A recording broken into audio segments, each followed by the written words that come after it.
Climate change is a real issue and it's affecting people all around the globe today.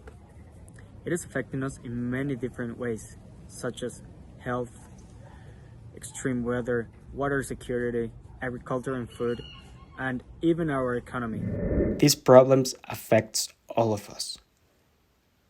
As the United Nations describes it, from a small farmer in the Philippines to a businessman in London, climate change is affecting everyone. The statements refer to the fact that in the interconnected world we live in, we're directly or indirectly affected by the climate phenomenon happening in it. The water cycle is intensified due to several factors, meaning that we are getting stronger rains, more intense droughts, and even more dangerous natural disasters. Diseases is spread by mosquitoes, fleas, or mites such as dengue, Zika, or malaria.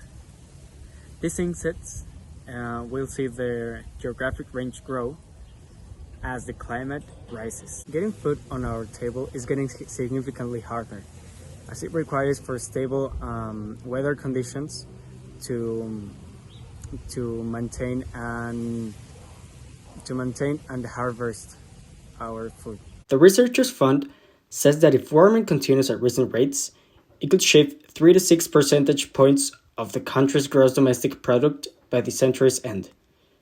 The warmer it gets, the bigger the hit to the economy in the USA. And you might be wondering, where is this an issue? Why should I care? Well, taking into account that it's called global warming, of course it affects us all. According to the Climate Change Risk Index, a ranking made by the German Watch Institute, we were presented with 5 of the most vulnerable nations, in which first was Japan, second was Philippines, third was Germany, fourth was Madagascar, and fifth was India. The list represents countries that face it the most. Surely the most obvious and concerning consequences of climate change are its climate conditions such as wildfires, forest fires, droughts, amongst others. However, another concerning topic regarding climate change is climate change deniers. Climate change is a very complex issue that can only be changed in the long run with different means of change. And we can only do so if we have the right support. So it is very important for people to believe that it is real. In this case, there are a lot of countries with low acceptance rates and a lot of countries with high acceptance rates.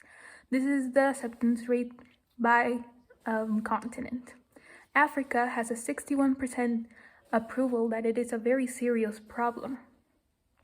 Latin America has a 74% acceptance, Europe a 54% acceptance, Asia 45% acceptance, Middle East 38%, and North America 45%.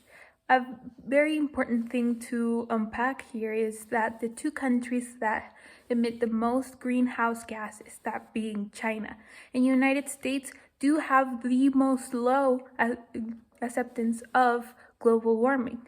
United States having 45% and China only having 18%.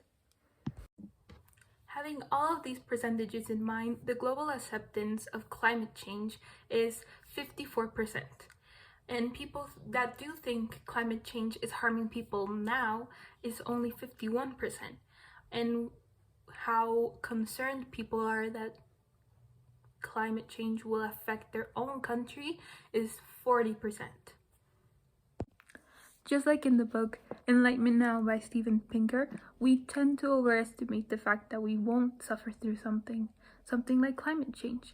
However, by the data given beforehand and the fact that it is called global warming, we can clearly assume that it will affect all humans sooner or later. And it's not a matter of where, it's a matter of when. Maybe some countries will suffer more and maybe some countries will suffer less. But the point is that global warming is alarming no matter where you live. Climate change is a topic of the utmost importance because it threatens all of humans' most fundamental rights. As associations like Greenpeace have pointed out, many of our rights are directly dependent on the ecosystem in which we live. The right to life, health, water, and an adequate standard of living are directly dependent on the ecosystem that surrounds us. If it is in wretched conditions, we cannot enjoy these rights. Recognizing this, the United Nations Human Rights Council established a mandate on human rights and its relation to the environment, in order to closely study and analyze the rights and obligations that are related to a healthy and sustainable environment for all. This decision, taken in 2012, has led to the creation of national or regional agreements, especially about the management of waste, with some even going as further as establishing clean air, clean water, and clean soil as human rights. However, a global framework is still needed, as international organizations such as the United Nations have not yet recognized a clean environment as a human right. The concept of unalienable rights is a relatively recent idea that can be subject to diverse interpretations or even modifications.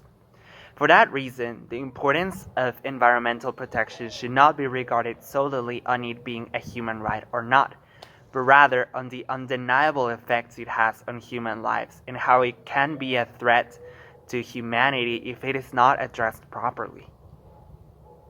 By addressing climate change, the door is being opened towards the creation of a more sustainable and climate-resilient future for all. Sustainable projects such as the Green New Deal in the United States, the European Union's Action Plan for a Greener and Cleaner Economy, and the United Nations PNUMA recommendations give a hopeful vision of the world, in which more jobs can be created, better conditions of living generated, and greater prosperity achieved.